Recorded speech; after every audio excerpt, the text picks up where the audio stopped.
Welcome back, my YouTube friends and family. This is Lindsay, and I am back with another non-phone work from home job lead for you. This one is rather high paying, and it is from a very well-known company.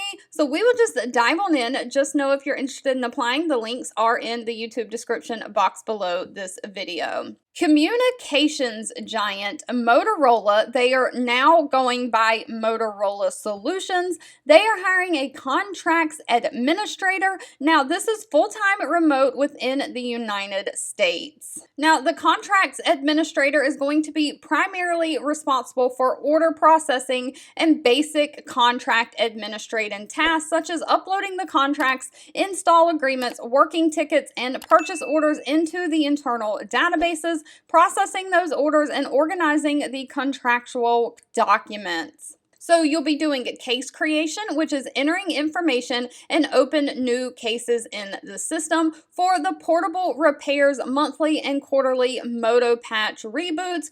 You'll be processing orders via internal Motorola systems for their use, including work tickets, install agreements, and purchase orders. So this is mainly a non-phone job. There may be times when you have to field help desk phone calls when things cannot be worked out through written word through those tickets.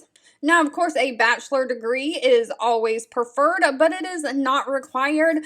They are looking for somebody who has 0 to 2 years of business or contract management experience, someone who has a prior administrative experience, who has great attention to detail, can be self-motivated, has excellent communication skills. Now, it does say this position is open to all remote candidates based in the United States, so they do not have any state restrictions. Now, of course, in their job description, they did not list pay, but I did a little bit of research on their Glassdoor page and found that a contract administrator at Motorola Solutions makes anywhere from $70,000 a year all the way up to $85,000 a year. All right, as always, if this job lead was not for you, that's okay. Please feel free to leave in the comments anything specific that you're looking for. I do read those and keep that in mind. Thank you so much for watching and supporting me, and I'll be back really soon with more work from home job leads just for you.